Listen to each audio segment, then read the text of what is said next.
สวัสดีครับเดี๋ยววันนี้ผมจะมารีวิวเกี่ยวกับอุปกรณ์ตัวนี้เลยฮะซึ่งเป็นค้อนทุบกระจกพร้อมไฟฉายนะฮะแต่มีฟังก์ชันที่เยอะกว่านั้นคือเราสามารถซื้อ1อย่างเนี่ยเราสามารถได้ถึง6อย่างเลยนะครับมีอะไรบ้างเรามาดูกันเลยอันดับแรกที่เราจะขาดไม่ได้ที่จะไม่พูดถึงเลยคือว่าตัวนี้มีปลายทุบกระจกตัวนี้นะฮะเอาไว้สำหรับทุบเวลารถเราเกิดอุบัติเหตุหรืออะไรก็ได้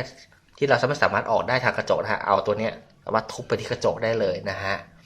แล้วก็จะมีที่ตัดสายเบลต์ตรงนี้นะฮะสามารถตัดได้เลยแล้วก็ด้านล่างเนี่ยจะเป็นฐานแม่เหล็กนะฮะเอาไว้สำหรับติดไว้บนหลังคาหรือฝากระโปรงรถนะฮะเพื่อที่จะไม่ให้ไฟฉายตัวนี้เลื่อนรถไปไหนแล้วก็ปุ่ม3ปุ่มที่อยู่ด้านหน้าตัวนี้นะฮะอันแรกเนี่ยจะเป็นปุ่มรับไฟฉายแล้วก็ปุ่มที่เอาไว้สำหรับไฟกระพริบตัวนี้นะฮะตัวนี้เป็นเสียงสัญญาณฉุกเฉินนะครับผมเดี๋ยวเรามาดูกันว่าการใช้งานอะไรแต่ก่อนอื่นก็คือไฟฉายตัวนี้คือจะใช้ฐาน 2A แบบนี้นะฮะ 2A ฐานธรรมดานะครับ2ก้อนใส่เข้าไปที่ด้านหลังแบบนี้นะฮะใส่ก่อนใส่ตามขั้วบวกแล้วก็ขั้วลบนะครับให้ถูกต้องอันนี้ขั้วบวก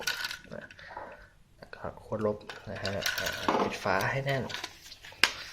นะฮะประมาณนี้อันนี้ปิดก่อนปิดเลยนะฮะครับผมคราวนี้เรามาดูกันว่ามีการทำงานกันบ้างตัวนี้จะเป็นไฟฉายที่อยู่ด้านหน้านะครับเห็นไหมครับจะเป็นไฟฉายด้านหน้านะครับปิดอันนี้จะเป็นไฟฉายแบบ LED กระพริบสีแดงนะฮะนะครับ LED กระพริบสีแดงนะครับปิดอันนี้เป็นเสียงสัญญาณฉุกเฉินนะฮะนะครับมี3อย่างเดี๋ยวถ้าผมจะลองปิดไฟดูแล้วเราเปิดไฟฉายดูว่ามันจะมีความสว่างไหมฮะลองดูกันดีกว่านะครับผมลองปิดไฟก่อนนะครับ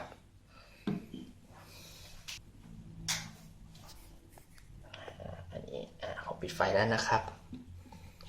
นี่นะฮะคราวนี้ผมจะกดปุ่มตัวนี้นะฮะเปิดไฟฉายเหมือนเดิม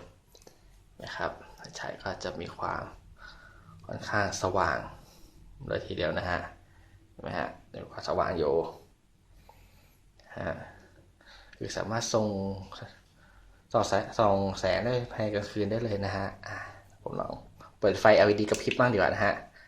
อันนี้ฮะนะครับครับอันนี้ไฟกระพริบนะครับ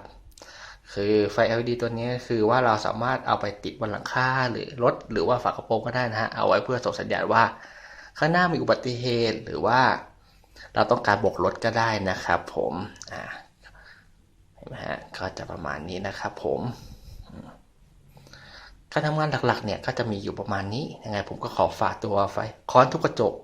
พร้อมไฟฉายเอาไว้ด้วยแล้วกันนะครับผมขอบคุณครับ